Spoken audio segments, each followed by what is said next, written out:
it's my pleasure to begin the second plenary session. We have two speakers. We have Dr. Sophia Alami, Head of Innovation CGIAR, and she's going to discuss building local sorghum biomass production and valorization chains in southern France. And we had moved Dr. Thomas Remington, our speaker from this morning, to this session too, in terms of partnering for impact. All Malawian farmers access new orange flesh sweet potato varieties. And they say you must make use of every opportunity. So two of our speakers, as was mentioned by Patrick this morning, Dr. Karen, that we lost them, and therefore we took advantage of the extra capital that we had in Theme 1 and moved it to Theme 2. This morning, our three speakers really set the context. Some of us agree, some of us may disagree. But you recognize that we have to address these multiple challenges from different scales. And we had Ulf Magnusson dealing with national. And what I liked about Ulf is that he also showed the link between the national system in terms of Sweden, supported by Swedish funding, linking with the CGIAR, and also the national partners in Africa and Asia. And in terms of scaling up, if some of you missed it, he talked about packaging and communication. And then we had the regional example, and again, that had several elements, but you also had the political commitment, the funding support from the World Bank and the national governments, and you had scale taking place at regional link to national link to back to regional, and how do we replicate and have more impact. And I thought, and what I saw again was the partnership between the regional CORAF with the national research systems, with the CGIAR, and the policymakers, ECOWAS, etc. And maybe it's because I'm so familiar with some of these acronyms, the speed we had to go at, it may have gone over some of your heads. And then Hervé blew my mind with the science, and how the science is driving the policy agenda. But then they had to now come and backtrack. How do we really do it, bringing in all our partners at national level, regional, international level, looking at the sub-research questions and actually measuring impact at scale somewhere down the line. So I thought that they had set the context very nicely for us. And of course, as we were discussing yesterday, Anna Maria was saying it's a good thing that the Team 1 Catalyst had a pre-meeting face-to-face yesterday to discuss that we are all coming at this research and going to scale and having impact from so many different angles. And before lunch, I told you that we intend to unpack that using all the intellectual capital to arrive at some consensus going forward. So our two speakers will bring the experiences from the ground, from the field. This afternoon, we allow them their 10 minutes speaking time with some flexibility, but not too much, because we do have to on our commitment to stick to the time. And then we invite you to pose questions. And if you wish, in addition, once we have completed the questions, we could also ask Ulf and Hervé and Abubakar to also provide some more feedback. So, ladies and gentlemen, I turn over the floor to Dr. Sophia Alami.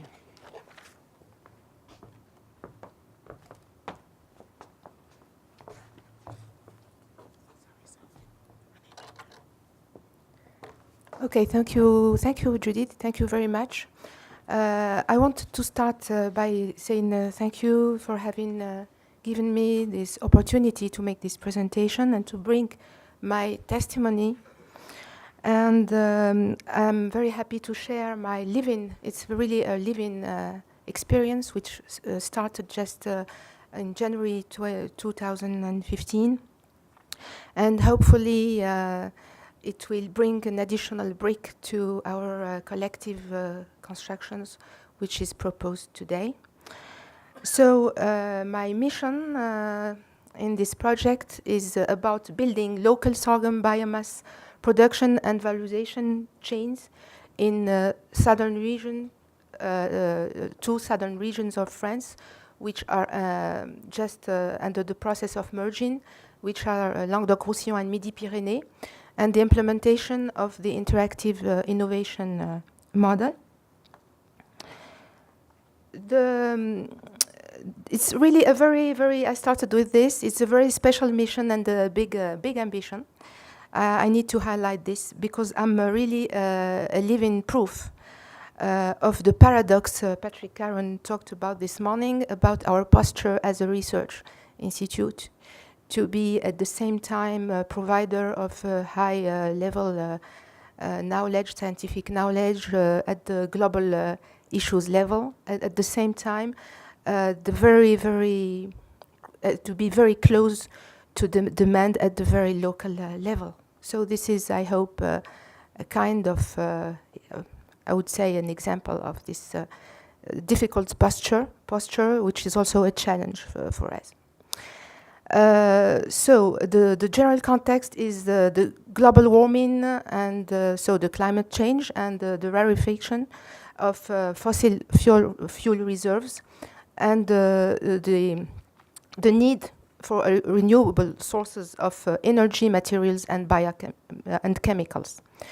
My mission is part of a big French future investment project, which name is Biomass for the Future, BFF, which has which objective is to build new local sustainable sorghum lignocellulosic biomass-based value chains in France.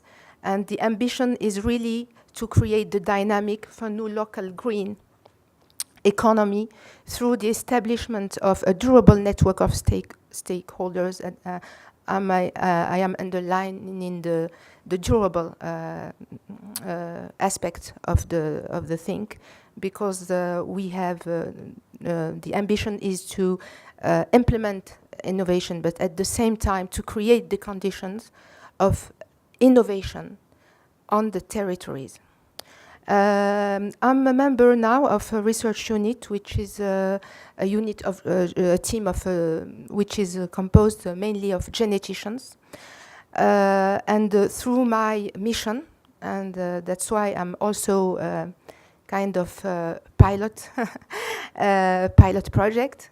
They are opening their approaches to a new approach about how plant breeding can be made in context, so very closely to the demand, and how they can mix genetic knowledge to other knowledge, interdisciplinary knowledge, and other sources of knowledge, stakeholders' knowledge, to be to respond to the social, environmental questions. CIGIAR has also a kind of challenge through this mission, is to understand what's really the new role of research in this context.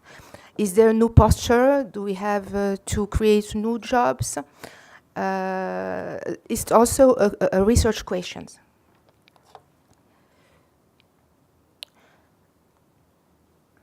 So, first thing is just to say that we are really in a very integrative approach. Why? You can understand very easily this is very complex. We have a lot of cross-cutting issues, and we have a lot of multi-level innovation knowledge challenges, excuse me, and a mix of social and environmental values, but also profitability issues. So the approach is based in the integration of multi-level innovation challenges along the value chains So just to give an example, we have technical, as you can understand, technical challenges around the new varieties, new technical itineraries, new processes, economic, of course, organizational challenges, logistics, co-products, political and institutional challenges, the compliance with priorities, strategies, communicational challenges, and I'm experienced in this today. So we have to work on the triggers, on the incentives, the motivations, and all this, and very, very territorial challenges. This is a very important thing. In many cases, we just make it at the end, and should be at the beginning of the approach, is the encourage inside the policies and the local dynamics. So when we think about about value chain development issues, we have to work on the key triggers. So we have to secure upstream and downstream, and to create value to make a real motivation upstream and downstream. We have to work on logistic conditions and to think all the time about sustainability. We have the farmers' point of view, we have the industrial's point of view, and the new value innovative chains have their place between both sides, and research has to go back and forth between both sides. So for the farmers, it's necessary to create the motivation.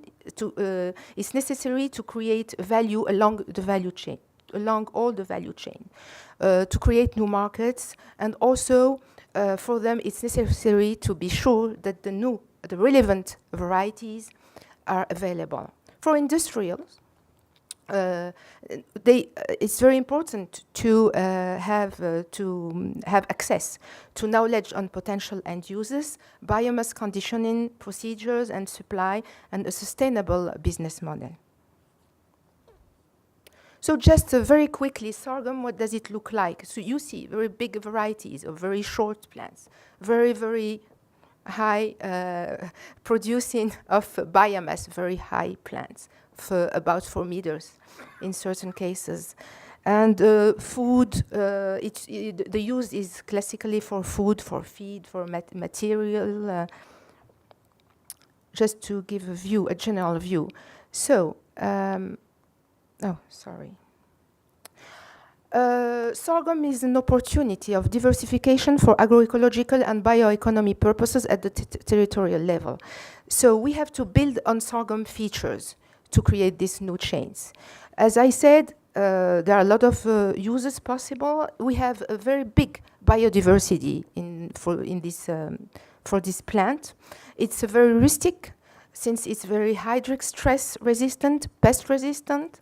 So that means that input needs are comparatively low. Biomass yield potential is important, and we have diverse crop management possible as principal crop, but also as intermediary crop, since we have very short cycle sorghum varieties. And a very important point, a diversity of biomass composition. I put here some examples through pictures. So there is a possibility of multi-use plant. So that means that we have a multi-valorization model, since we can use the different parts of the plant to create this value that make this crop very interesting.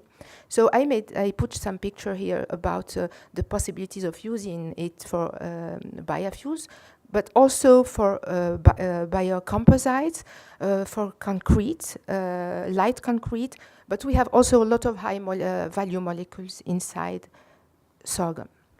And to implement my mission, I had 2 levers and two legs, I would say.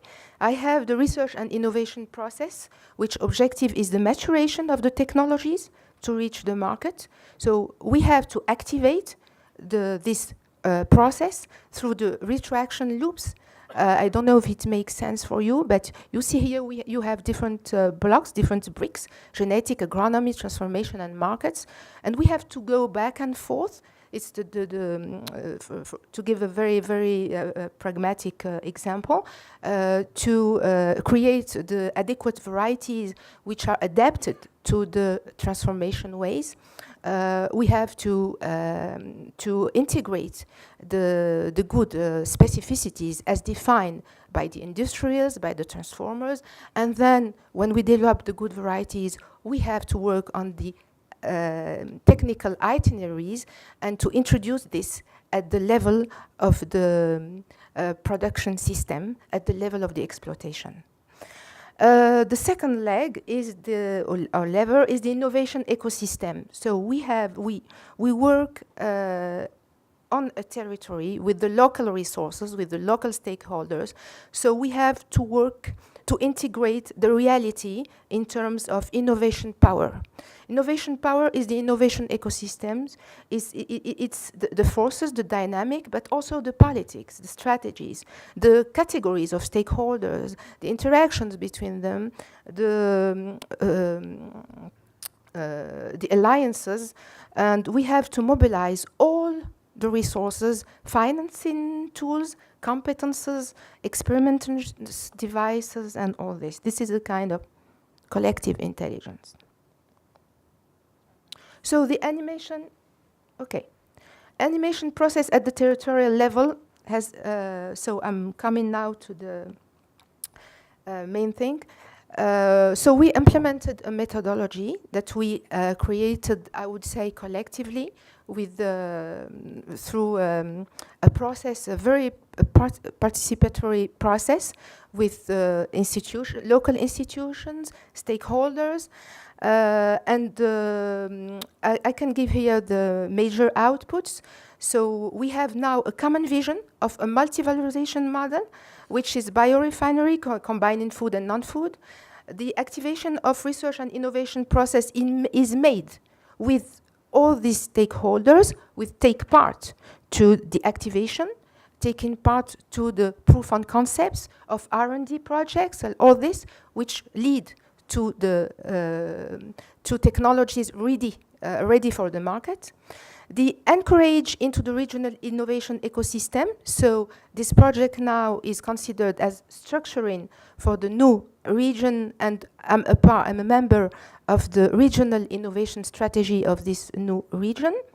And the emergence of a multi-stakeholder group, which is an operational group. Actually, it's in progress.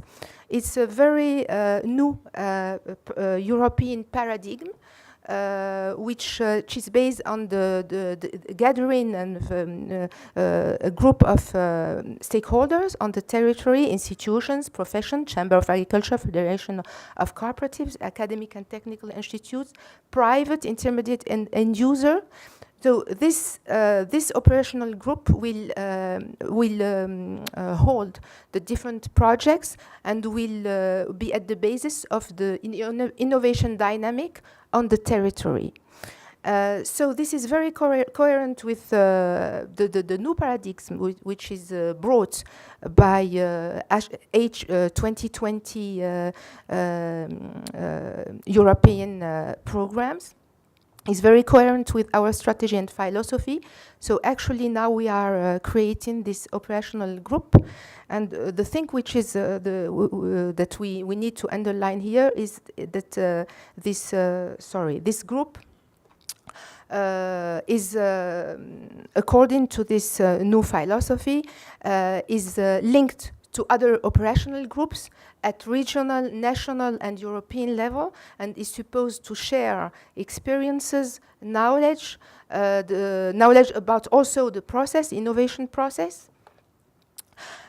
So we have here a kind of example of scaling up from local to higher levels of innovation processes. So what happened if we want to give a kind of want to synthesize what happened exactly. So we had a spreading of the model from a mono model valorization model to a multi-valorization model, which will bring us towards circular economy. We have a new concept of stakeholder consortium with a dynamic kind of variable geometry local stakeholders group. We have an encourage inside the innovation regional strategy. We have a mix of different financing sources, local, national, and European. We integrated local constraints and specificities. So the works which were implemented actually through the work packages are implemented through multi-variable geometry operational groups.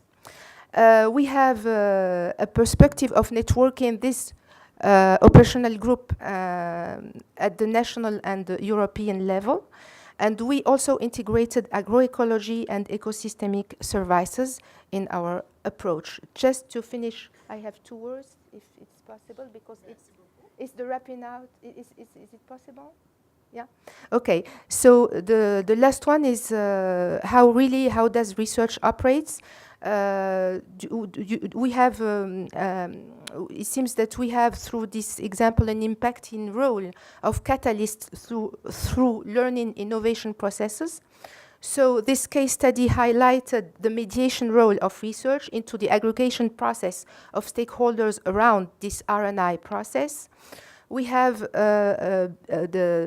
it's important to know that building new value chains is a long-standing process of collective learning and acting, not only acting, but also learning. The new dynamic multi-stakeholders groups are the mothers of innovation and the long stand, not only at the very short term. So we are going towards innovation platforms, and so these innovation platforms had 2 aspects: creativity, innovation power to adapt to a very evolutive and uncertain environment and a big incontrollability of this environment. But moreover and further, it's also the basis of new paradigm power to be more than innovative, to anticipate and to create kind of resilience. And this seems to be 2 important components of impact. Thank you for your attention. Sorry. Thank you very much, Sophia. Now you notice we have a problem with gender balance. So if you found that I was being a little lenient, since she was the only female presenter, the other one was ill, we allowed a little bit of leniency. And I'm sure that she brought a lot of issues to the fore in terms of how do we achieve impact at scale. I will now turn the floor over to Tom, and I am missing my right hand. My right hand, you may have to ring the bell at 10 minutes, please. Thank you very much.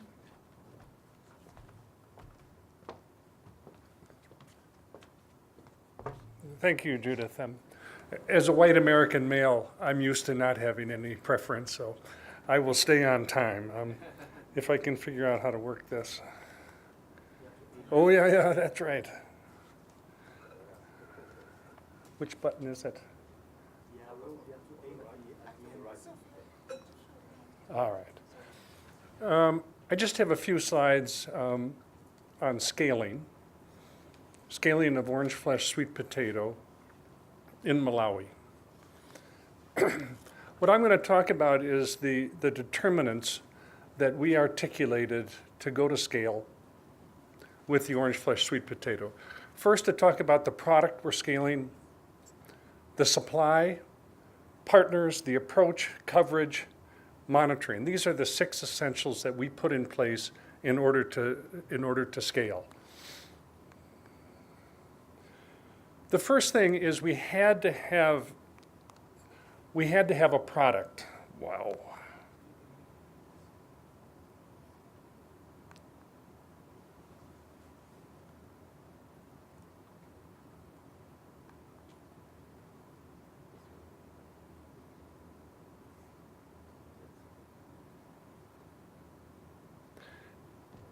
2 years ago, or in 2011, 5 new orange flesh sweet potato varieties were released. And they didn't move off the research station until we decided to scale those. And these are 5 new varieties that were reported to be much better than the local orange variety that were there. This was the product that we were scaling. What we needed first is we needed a quantity, a supply of planting material of these new varieties.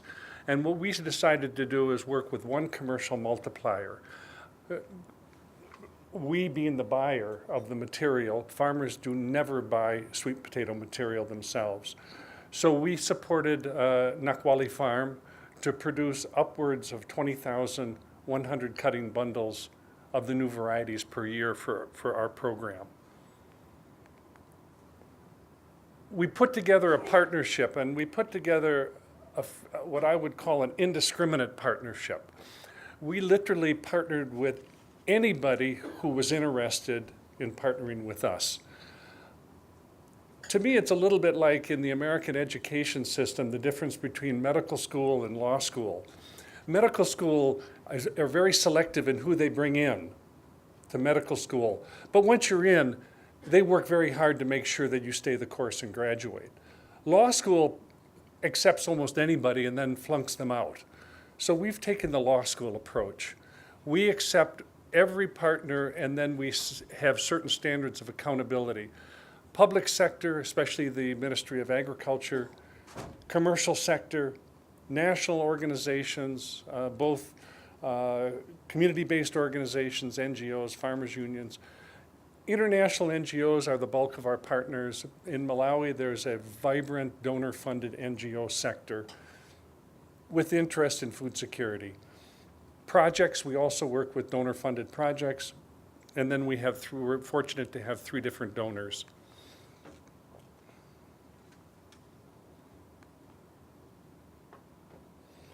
The approach we took was the mother and baby approach.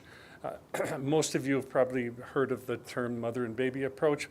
Many of you might not know that this was, the term was coined by work done by Sig Gassman in Malawi.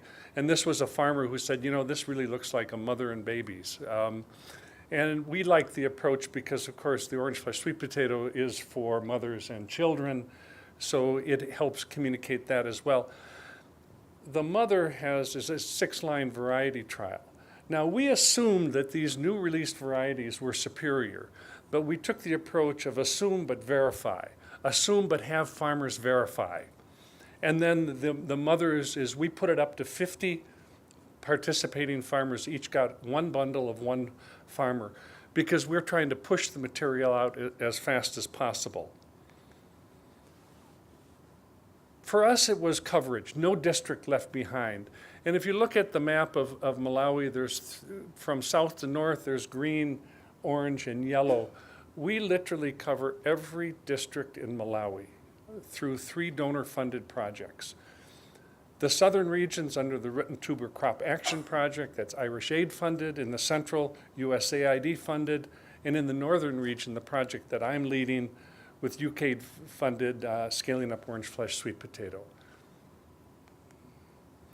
Just a few slides on what we're learning already through our monitoring is we have a tablet-based 15-minute follow-up survey the next season.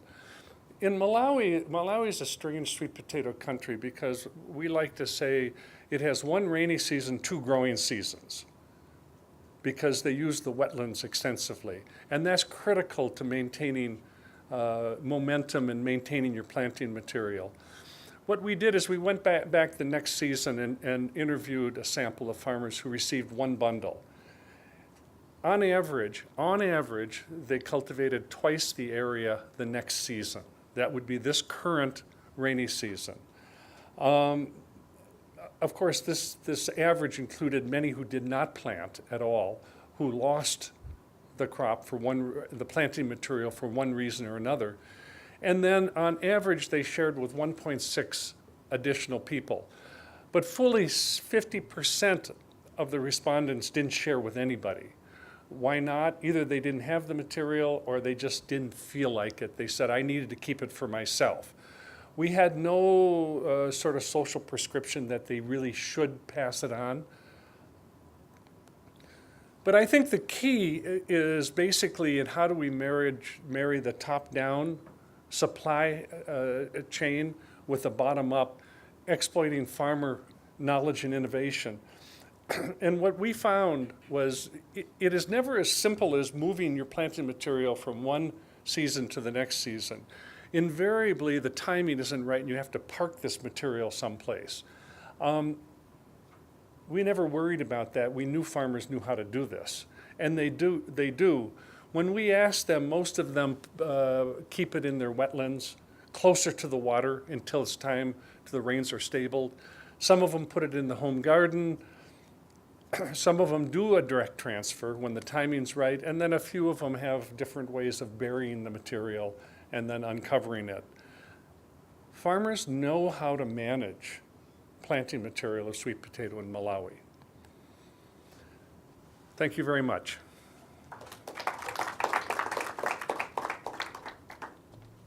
Thank you very much, Tom. I was supposed to put in one plug for the root tuber banana crop research program. If I don't do it, I'm going to get in big trouble. What we'd like to do in the next phase is do what we're doing with sweet potato with cassava, banana, and potato. We have the structures in place, the system, so we've got to do more than just not stop at sweet potato. Thank you.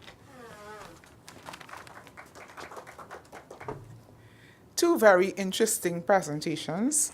Do you agree? Are we getting to scaling? I noticed I didn't say upper outer. Are we getting to scaling? Are we getting there? Are we learning anything new? Are we seeing different approaches to scaling? And where is the research positioned in all of this? We had some tensions between the farmers and the industrialists, and then we have different horizons. Okay, so the floor is now open for questions, comments, feedback, and we have our able assistants. No comments? So you need to keep track.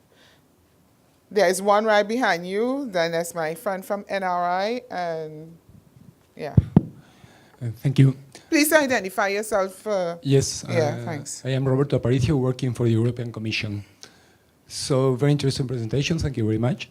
I have two short questions, one for each of you, to be equitable.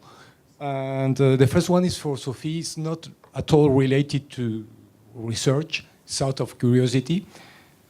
I wonder whether you have considered the notion of energy return on energy invested.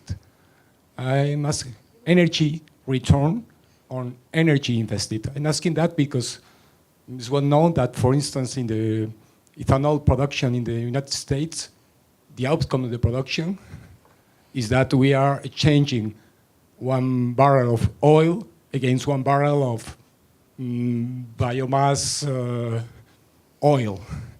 So the outcome is the net outcome is 0. So is it profitable in terms of energy, the production of sorghum? And the second question is for the second presentation. Very interesting.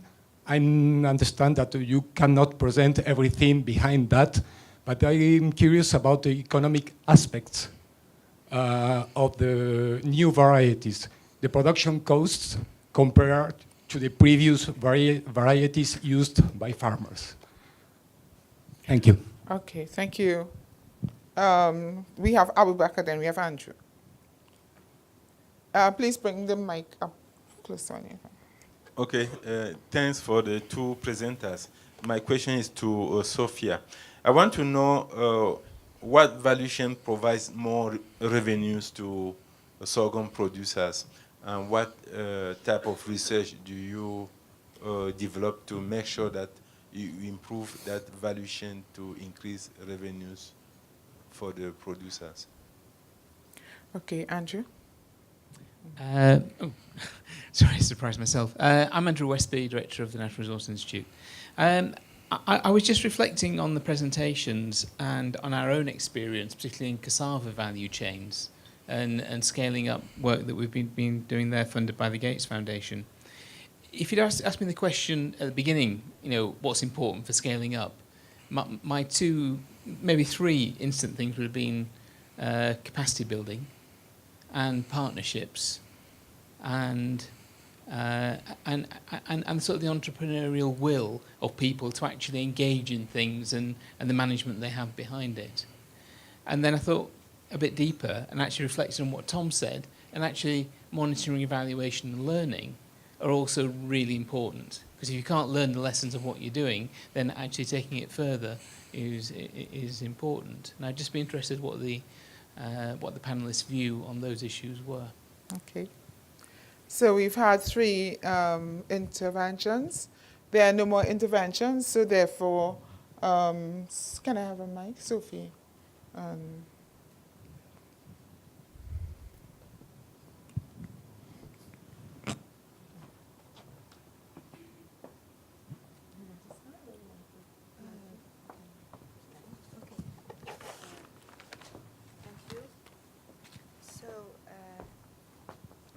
Questions.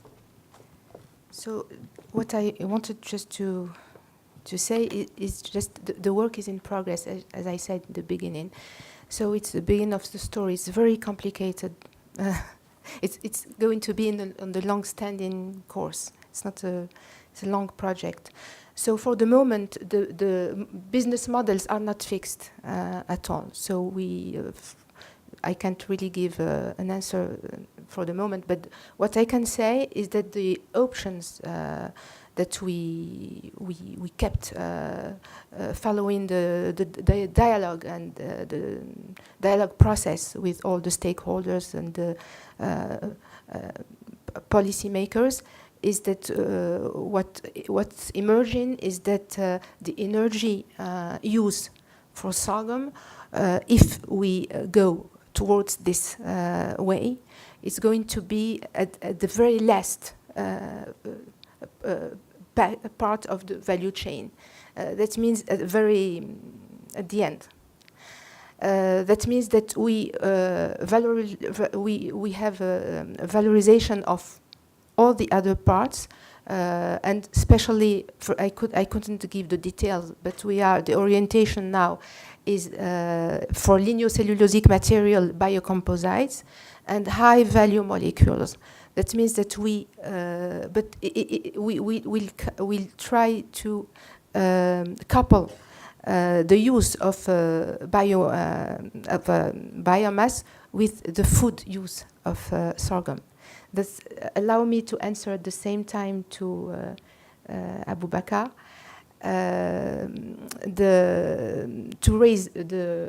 We are pretty sure that we can raise the revenue of sorghum producers. Why? Because in the current model that we'll implement, we'll keep the food part of the chain, and we'll try to develop the use of the other parts. That's what we are working now on. We are working on this valorization of all the other parts, but keeping the food production and the grain use. So in Africa there are a lot of different uses of sorghum, and especially to give a very pragmatic answer, we are developing now in CIRAD a multidisciplinary team to work on pigments. We have some tinctorial varieties of sorghum, which give really a very interesting opportunity regarding the new regulations like REACH and other for agri-food business, to develop very safe pigments for food industry, and also for textile and other markets opportunities. So that means that we have to to set up all this complete value chains. For the moment, we are working on the different modules, the bricks of the value chain. The second step will be to make a kind of compilation of the different blocks and work on the business model, and at the very end of our reflection and thought, we have a project of integrating a circular economic pilot in the Midi-Pyrénées, in la région de Tarn region in France, to test the use of biomass sorghum in this pilot facilities.